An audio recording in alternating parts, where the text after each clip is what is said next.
Welcome back to AsArt. My name is Nick, and I have Kyle here with me. Pecos00 on Instagram. He's a super talented artist. Go check him out.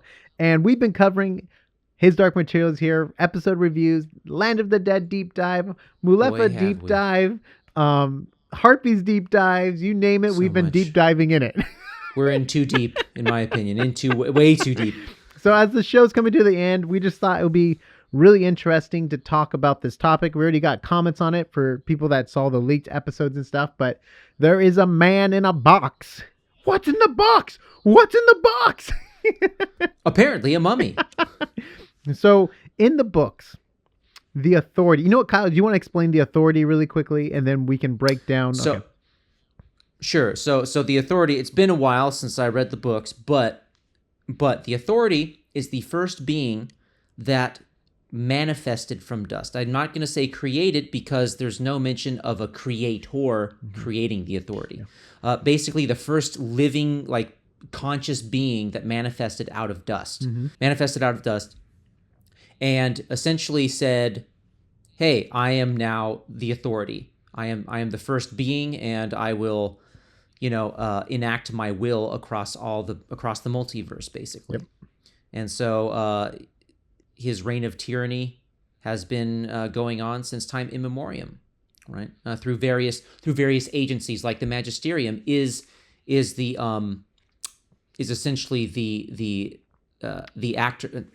The church, almost like the church that worships him, right? Or I don't want to say worship. Yeah, but... no, they are executors of his will. Yes, basically, that's a good way to put it. That's what I was trying to say. Yeah, so the Magisterium. We could even argue, like Philip Pullman was hinting at in his book, the Catholic Church are arms of this authority. Yeah. No. Yeah.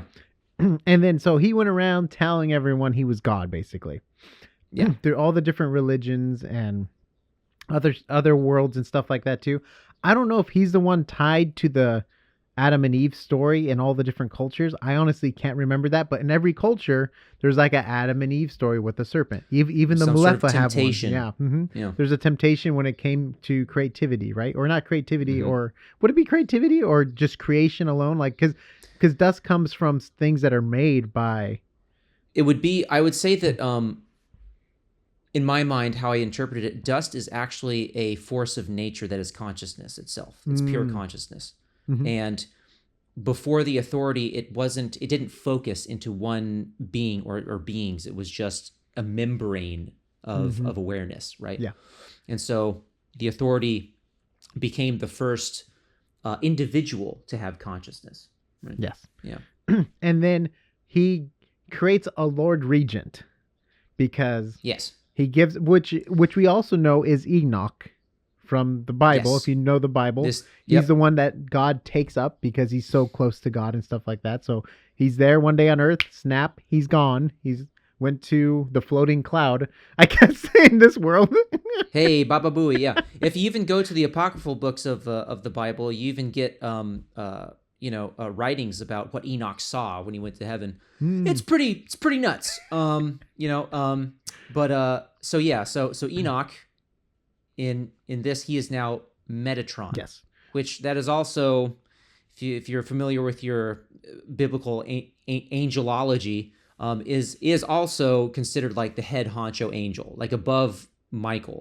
Michael, right? The archangel, even Lucifer, I guess you can say. Yeah, Metatron and Gabriel, right? Those are like the three big angels that we know. Those are the big ones. Yeah, they're named. They're at least named, right? And then Metatron is like, boom, head honcho, right hand of God, right? So this seems to be the same thing, except now Metatron has been given the Authority's power because the Authority is apparently, slowly, I guess, dying, atrophying. Yeah, and then basically they put him in a crystal box to preserve his life, because we know with angels, when you get close to death, we saw this in the books when Baruch and Balthamos, right? Baruch goes to Lord Azrael, he's injured, and when he's actually talking to Lord Azrael, he has to shut the door, he has to have smoke just for him to stay alive long enough. That's and right. just even talk to be physical form. And when someone knocks on the door and then opens it right away before he can even answer, the wind and the fresh air just takes him away, and Balsamos is gone. He Yep. becomes one with everything. So basically, that's what we see with the crystal. Basically, that crystal is his anchor to the physical world. Still, basically, like they're like I just described with Balthamos, like they're tethered. Yes. They're it's very tenuous too. Very tenuous. Like they can just and so the authority without his magic crystal thing keeping him alive,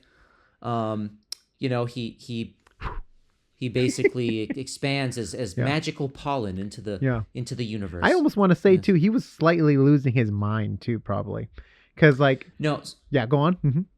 No, like I still remember vaguely the description in the book is that he's just this ancient of days, right? Just like this old decrepit man, and and he seems to have flecks of spittle, like he's been raving, like he's a raving madman. Yeah, and he's just all bones, and he just comes out and he looks around, and then Will observes him just breathing this immense sigh of relief as he fades. Yep.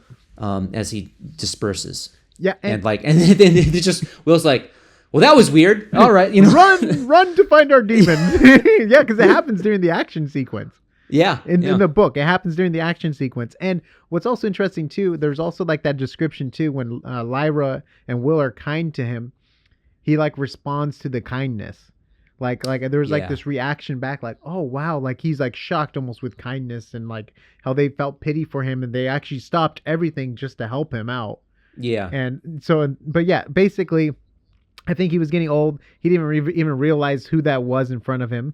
Because think about the prophecy and like the new Eve and how they wanted to stop all that. So he was totally out of it. But that's who the man in the box is, basically. The mummy kind of guy that's described in the comments. Basically, it's God. It's the authority. It's the first being created from dust.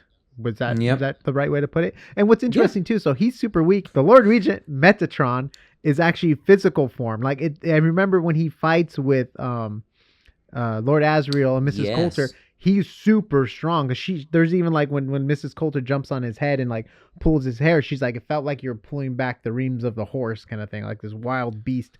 And like Lord Asriel, he was hitting Lord Asriel in the head, and like he was like getting knocked out, like his consciousness, and he's like could barely even hold on. Like where compared to other angels, we have extremely weak angels where like Balthamos, for example, is a weak angel, and then you have the strongest of all angels, and why they probably all followed him. I don't know if he was so strong too because he was so tied to the human world still. Remember, because he still had like lust after like Mrs. Coulter, and like he wanted, he still had desire. So I don't know if that's what kept him like strong. And I'm pretty sure Marissa even she recognized that it's like he still has desire, and she tries to seduce him a little. Mm-hmm. Yep. Yeah. She does actually, and she actually tricks him. Because he's able to peer through her soul, and she lied enough, like at her core, where he was able to see nothing but rot in her, basically, to believe her lies, kind of thing. So that was when I was reading that was actually scary, because if there's a being that can see your true intent, someone you can't lie to, because they see right through you, I'm like, oh, that's kind of scary. And you know what's interesting? That's the power of the harpies too. That's true. Yeah, they know when you're lying and when you're not. Obviously, the harpies don't like to hurt people, though. But by the way, we did a harpies breakdown. It was really cool. I hope you guys enjoyed that. Feel free to leave comments down below if you have any questions. But that's basically the Man in the Box and the Lord Regent. So that we kind of talked about two angels there, and also Baruch. You kind of got to salt and pepper them in, when you talk about the authority. We also did an authority breakdown too, where we might have actually talked about this, but I'm just hoping if you're searching for the Man in the Box kind of thing, or is that a song? Hey, the Man in the Box. I think that's a song. The Man in the Box. Yeah. Oh man, who was that from? I'm gonna have to ask my girlfriend after this. Anyways, if you know, please comment down below. Go to Instagram, Pecos with a 0. Comment down below there on his Instagram what the name of what band sings the Man in the Box on his Instagram account. And go to AsArt.space for audio video links and get our cool Gallivespian shirts with the frickin' dragonflies. And we'll see you on the next AsArt. That's going to bug me. It's an older band. It's not a new band. Yeah. I have a phone in front of me. That's not it. Yep.